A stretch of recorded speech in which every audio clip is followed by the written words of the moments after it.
Chers amis, bonjour. Nous sommes le lundi 5 juillet 2021. Il est 9 heures. Quelques news de l'Arménie, de l'Artsakh et de la diaspora arménienne. Tout d'abord, Arménie et Artsakh. Donc le général russe Ruslan Muradov, donc le commandant des forces de paix russes au Karabakh, était au cœur des négociations donc arméno-azéries. C'est lui qui a donc accompagné les 15 prisonniers de guerre donc avant-hier depuis Bakou à Yerevan, sur la base de l'aéroport Erebouni, donc militaire russe d'Erevan. Et il a affirmé que les négociations allaient continuer et qu'il sera toujours là pour justement pour la paix, pour essayer de faire en sorte que la région puisse vivre en bonne harmonie, lapsus lingué, et puis surtout donc négocier. Donc voilà, tout simplement, avec par contre négociation en échange. Donc la négociation s'est déroulée en échange de cartes des mines donc de la région de Fizuli que les Arméniens ont transmis aux Azéris. Donc il y a toujours une contrepartie malheureusement donc, dans ce genre d'échange. Donc l'Artsakh, où 8 familles, donc au mois de juin, 8 familles arméniennes se sont réinstallées. Il y a une douzaine d'autres familles qui voudraient donc partir, s'installer au Karabakh, en Artsakh, dans la zone arménienne. Et c'est en cours. Le bureau donc, de l'Artsakh à Yerevan essaye de leur trouver des logements, des conditions nécessaires pour leur vie là-bas, donc en Artsakh. Ce qui est une bonne chose, le peuplement de l'Artsakh. L'Artsakh, justement, à Stepanakert, c'est ouvert samedi, le High Tech Week 2021, une rencontre de haute technologie en fait, un forum de haute technologie en présence de centaines et de centaines de personnes, beaucoup de jeunes. 400 personnes venues d'Arménie, au total 1500 personnes ont participé à ces rencontres, donc de high-tech à Stepanakert, donc capitale de l'Artsakh. Le ministre d'État Ardak Beklaryan a fait un discours sur l'avenir de la jeunesse et puis des technologies au Haut-Karabakh, qui peut devenir un pôle de technologie important. Voilà, bravo. Levon Aronian qui gagne le tournoi international des échecs Gold Money Asian Rapid, donc un tournoi rapide des échecs, comme son nom indique.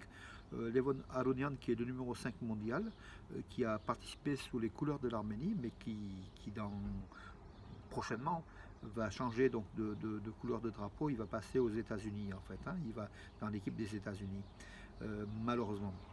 Hier, donc un fait divers un petit peu, comment dirais-je, croustillant, pas croustillant mais intéressant. Un homme qui a sauvé de la noyade un autre homme dans le lac Surdatsev. Donc Surdatsev, c'est-à-dire en forme de cœur. C'est un lac qui est dans la région de Sunik et qui est en forme de cœur, tout simplement. Je crois qu'on a eu pas mal de photographies qui ont fait le tour du monde de ce lac. On dirait un cœur, tout simplement.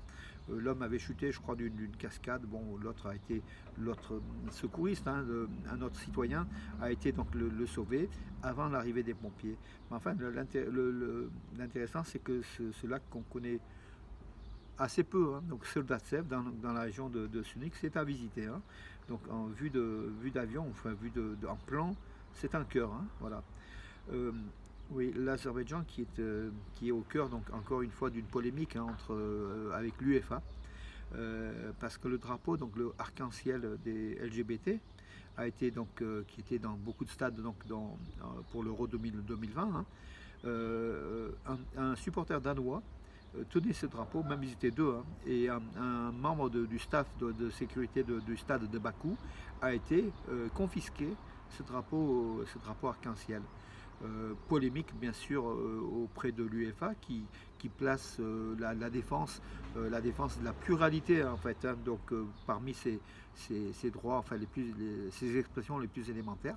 Donc Bakou, l'Azerbaïdjan, devra s'expliquer de cela. Mais l'UEFA n'aurait pas dû donner les 4 rencontres à l'Azerbaïdjan, dont le quart de finale entre Danemark et la République tchèque. C'est d'ailleurs au cours de ce match qu'il y a eu cet incident. Bien fait pour l'UEFA, qui a monnayé avec la SOCAR et puis l'Azerbaïdjan l'argent du pétrole pour accorder justement 4 rencontres à l'Azerbaïdjan, dont les rencontres se disputaient à quelques centaines de mètres du parc des trophées, de l'horrible parc des trophées d'Aliyev, qui exhibait les butins de guerre, les casques de soldats arméniens, tout plein de choses horribles, d'un autre âge, d'un autre temps. et qui exprimait donc pas loin de ce stade. Donc l'UEFA qui parle de l'éthique et compagnie, mais qui encaisse l'argent de la SOCAR ou de l'Azerbaïdjan.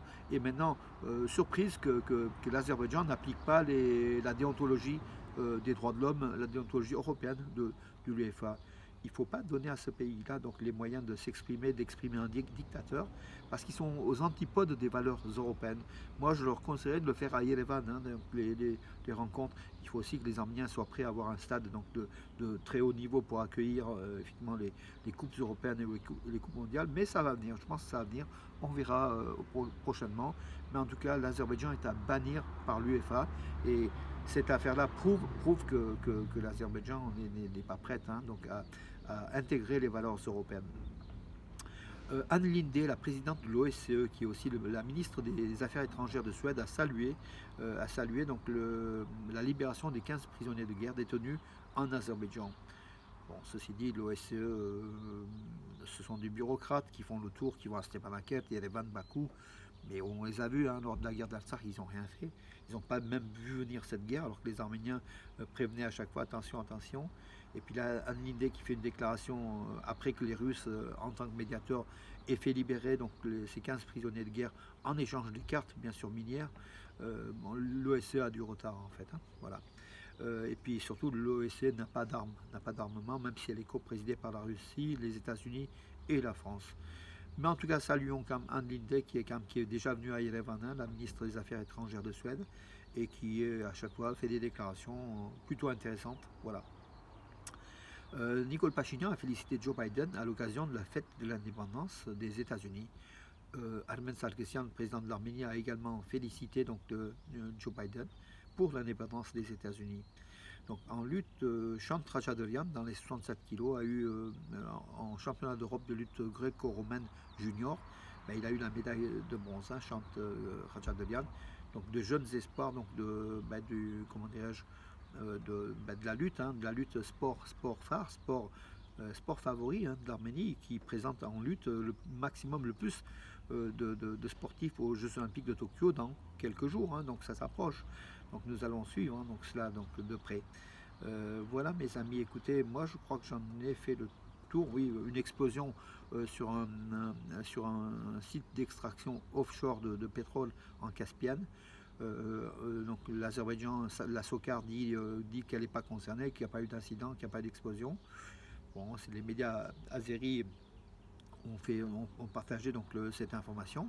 La SOCAR parle d'une explosion, d'une montée de boue, une montée volcanique de boue. Enfin, ils peuvent raconter pas mal de choses. Hein. Peut-être qu'il y a aussi une explosion que l'Azerbaïdjan, pays dictatorial, couvre, enfin ne cache, hein, comme l'Azerbaïdjan a caché le chiffre réel des morts en Artsakh, officiellement autour de 3000, mais officieusement beaucoup plus. On parle de 8000 à 15 000 du côté azéri. Mais bon, beaucoup de minorités nationales hein, qui ont été envoyées au front. Donc l'Azerbaïdjan utilise ces minorités comme de la chair à canon au front aussi. Hein. Donc voilà, une méthode, je sais pas nazie, mais d'un autre temps. Voilà mes amis, écoutez, j'en ai terminé pour ce lundi, beau soleil, vous le voyez, donc radieux, donc vivons la journée ensoleillée comme il faut, voilà, et puis surtout, croyons en notre avenir, l'avenir de l'Arménie, l'avenir de l'Artsakh, l'union de tous les Arméniens, comment dirais-je, tant rêvé, mais ça, parfois titillé, mais en tout cas, nous on y croit. Et je vous souhaite une bonne journée, à demain mes amis.